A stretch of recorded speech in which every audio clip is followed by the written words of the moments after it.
মায়ের কাছে প্রার্থনা করেছি যেন পড়াশোনা ঠিক মতো হয়, ফিউচারে যেন একটু ভালো কিছু করতে পারে।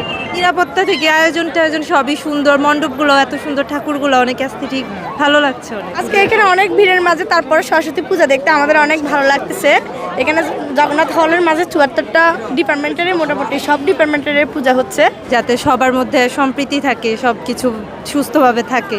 এদেশে সবাই এত শান্তিপূর্ণভাবে আমরা বসবাস করছি, তার এটা একটা বড় উদাহরণ। তো প্রতি বছরই ভালো পূজা হয়, এবারও ভালো পূজা হচ্ছে। নিরাপত্তা এখন পর্যন্ত ভালো দেখলাম। বাংলাদেশের উন্নয়নের সবচেয়ে বড় বাধা হচ্ছে দুর্নীতি, এবং আমরা একটা ছাতার তলে আসতে পারি না। প্রত্যেকের মতভেদ আছে, কিন্তু জাতীয় স্বার্থে সব দল যদি একসাথে আসতে পারে তাহলে বাংলাদেশের উন্নয়ন হবে, এছাড়া কখনোই বাংলাদেশের উন্নয়ন সম্ভব না। সারা পৃথিবীতে এই হিন্দুদের তীর্থস্থান কিন্তু শুধুমাত্র একটি দেশেই, তাহলে ওই তীর্থস্থানের প্রতি ভালোবাসা তো আমার এমনিই থাকবে, কিন্তু দেশ আমার, মাটি আমার, মা আমার, এটা আমরা বিশ্বাস করি, ধারণ করি। শুধুমাত্র তীর্থর জন্যই ওই দেশের প্রতি আমাদের টান, যেটা অন্যান্য ধর্মের প্রত্যেকটা মানুষের জন্য তীর্থের জন্য আলাদা আলাদা জায়গা আছে, তাদের এই অনুভূতি আছে।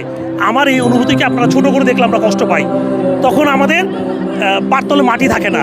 যখন নিজের মাই যদি ছেলেকে বাসা থেকে বের করে দিতে চায়, তাহলে আর কিছু থাকে বলেন? আমরা আপনাদের সবার সহযোগিতা কামনা করছি।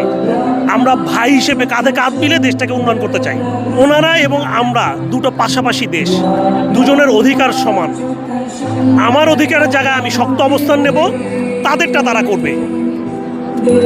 তারা আমাকে ভাই, ছোট ভাই এই দেখার সুযোগ নাই।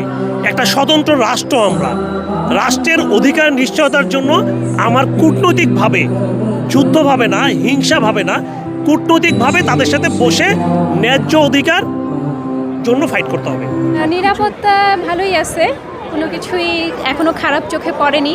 আশা করছি যেন খারাপ কোনো কিছু নাও যেন হয়, যেন আমরা সবাই মিলে একসাথে যেন এই দেশে সবসময় যেন থাকতে পারি। হ্যাঁ, সুন্দর একটি বাংলাদেশ তৈরি করার একটা স্বপ্ন আপনার সবসময় দেখি। আমরা যখন ছাত্র অবস্থায় বিশ্ববিদ্যালয়ে ছিলাম, তখন থেকেই তো এই পূজায় আসার আমাদের একটা অভ্যাস তৈরি হয়ে গেছে, এবং আমার জানা নেই একই জায়গায় এত ছোট পরিসরে এতগুলো পূজা পৃথিবীর আর কোথাও হয় কিনা। তো সেক্ষেত্রে এটা অত্যন্ত অভিনব একটা উদ্যোগ, এবং এরকম আসলে এটা দেখা যায় না। এবং আমার মনে হয় বাংলাদেশের বাইরে থেকেও প্রতিবার অনেকে আসেন এই পূজা দেখতে। আমি যখন দেশের বাইরে গিয়েছি, আমাকে এই পূজা সম্পর্কে জিজ্ঞেস করা হয়। প্রতিবারের মতো এবারও এসেছি। আমি যেহেতু বিশ্ববিদ্যালয় ক্যাম্পাসেই থাকি, এটা আমার কাছে সরস্বতী পূজা বলুন বা জগন্নাথ হলের পূজা বলুন, এটা আমার কাছে একটা বিশাল উৎসব।